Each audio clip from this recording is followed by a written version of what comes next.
What's up guys, Ruki and welcome back to the channel. Summer in general or just a hot day can be a nightmare for a lot of techwear fans simply because it severely limits what could be worn.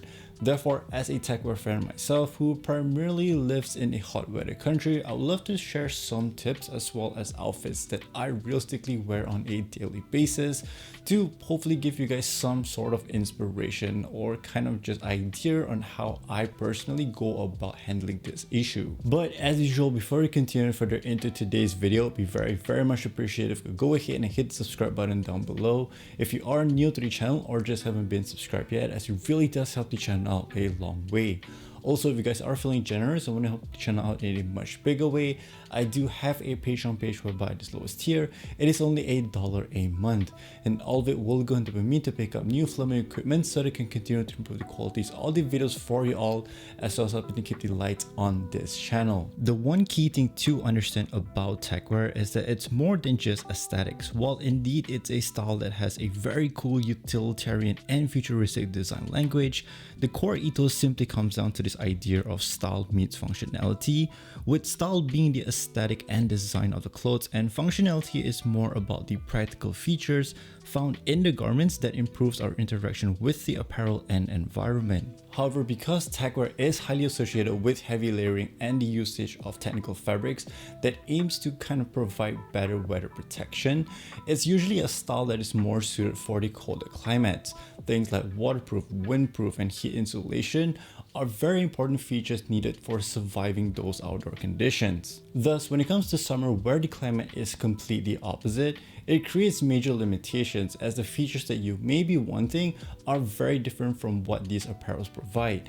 And if an apparel essentially creates more problems than solution, it basically counters towards the principle of the style itself. So how do we go about this? The best advice I can give, as well as I've learned throughout all these years, is to not force but allow the technical aesthetic to naturally develop in your outfit. Techwear isn't just all about technical fabrics and performance. This idea of functionality could also come in a form of how the apparels provide solutions to everyday problems. Something as subtle as a ribbon on the zipper hit so that it's much easier to reach and pull, to well-designed pockets that are actually functional, allowing us to carry our EDC items comfortably without deforming or excessively sagging the apparel, or just how the apparel is cut, offering better articulation for much more freedom, mobility, and overall improving the general comfortability. So when we're looking to incorporate techwear into our summer outfits, it's more about the utilities in the apparels that provides better quality of life improvements rather than the environmental protection it gives. Going back to waterproof jackets, for example, while it's still a very useful piece of apparel that keeps us dry during those rainy summer moments, it's an absolute nightmare to have it on winters otherwise. It's way too hot to constantly have it on, and if you do want to take it off, you either have to carry it by hand or have a bag to store it. The simple solution here are jacket slings that allows you to carry it behind your back, thus freeing your hands and quickly deploy when needed, thus solving the main issue of bringing a waterproof jacket out with you on a hot day. Built-in belt fasteners in pants are also another great example of quality of life improvement, as it allows for more size adjustability. However, if you're still rocking a pair of traditional pants and are in search of a belt for that perfect waist fit and looks great, today's sponsor, Anson Belt and Buckle, could bring a ton of value to your wardrobe. This is a family-run company that's been around since 2009 and completely changed the way belts work. Unlike traditional holes that you would normally find on a regular belt, Anson uses a micro-adjustable track system with quarter-inch increments so that your belt fits perfectly every single time. Gone are the days of trying to find the right hole, as this makes putting on a belt that much easier, quicker, and fuss-free.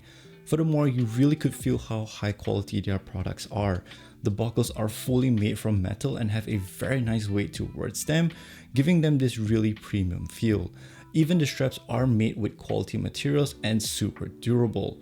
Not only that, all their straps and buckles are completely swappable with each other, so you'll always have a belt that matches your outfit perfectly without having to buy dozens of belts that clutter up your closet. Whether you are looking for something more casual or dressy, they have you covered. With over 40,000 5-star reviews as well as a lifetime guarantee on the functionalities of all their products, you don't have to worry about purchasing from them.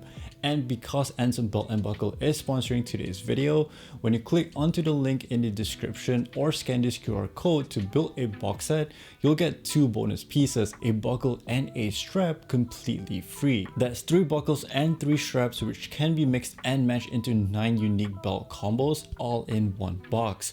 It's an exclusive deal that you won't find anywhere else, so click onto the link, build your set, and upgrade your belt game today. While Techwear indeed shines the most during the winter months because you get to fully utilize and experience everything it has to offer, summer, in my opinion, is actually one of the best seasons for those that are just wanting to get into this style because you really do not need much to start off with.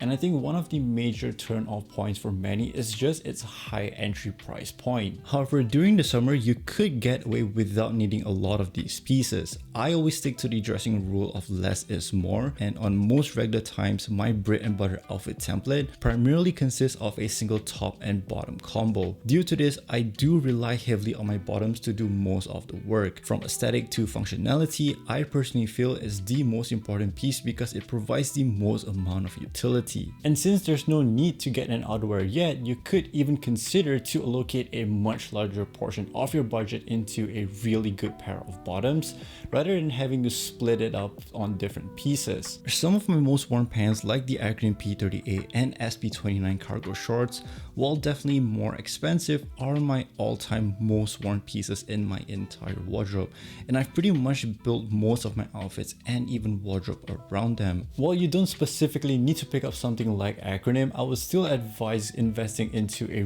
really good pair of bottoms that will last you a long time.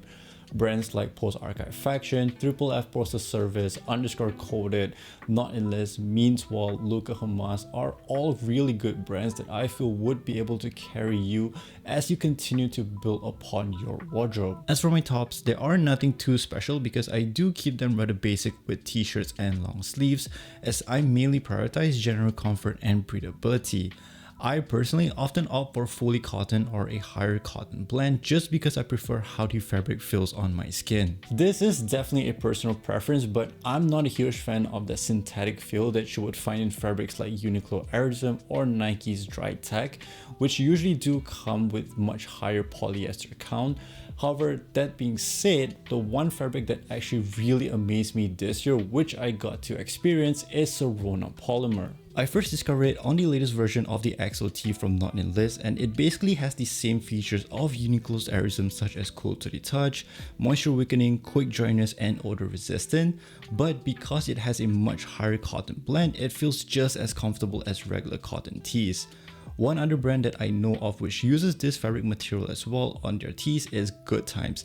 This is a super underrated brand coming from Malaysia, and in my opinion, if you are a fan of the outdoorsy streetwear vibe, definitely give this brand a look. Another very simple way that could help a lot in adding more depth into a basic outfit template without the reliance of layering is just by accessorizing. Simple accessories like a watch or necklace and rings could add subtle details, or you could even look into various forms of carry systems. They don't necessarily create more layers, but adds a lot more volume and depth into the overall outfit. Something that I do from time to time as well is to just treat my Acronym jacket as this glorified accessory, because I know most of the time I won't even actually be using it. It's pretty overkill, but since I do own some, it helps to bring out more of the utilitarian aesthetic while still being something that I can use in case the weather changes. Moving along, for those that may have already built a decent collection of functional apparel, summer is such a good season to explore outside the style. Leave those urban tech ninja looks for the colder winter months and instead consider exploring into styles that you may be interested in, as you don't necessarily need to be decked out in full techwear gear year round. Over time, as you curate and bring in pieces from different styles, you start to slowly build up this personal identity that couldn't be really defined by one single fashion genre. And I feel this is where the fun in fashion comes in. It's not just about wanting to fit into a single style, but more towards creating something that is very personal to you. One of my favorite non-techwear styles would probably lean more towards that flowy and drapey yoji look. It's far from anything functional or technical, but I find that the contrast between their two styles complements each other incredibly well when I start to fuse the two together. On one end you have this gentle, genderless look, while the other brings in more futuristic urban sleekness, creating this very interesting visual contrast. This is basically how I incorporate techwear into my daily outfits even when the weather gets much warmer. And although it is really not much most of the time, I do hope it does give you some insight or just inspiration. Thank you once again to Anson Belt and Buckle for sponsoring today's video. And if you have watched all the way to the end, thank you guys so incredibly much for sticking around. Do give this video a thumbs up if you did enjoy it. And once again, if you guys are new to the channel or just haven't been subscribed yet, please do so, as it's these little things that truly does help to push the channel out to more people. That's all I have for today's video. Please do stay safe out there, and I'll catch you all in the next one. Peace out.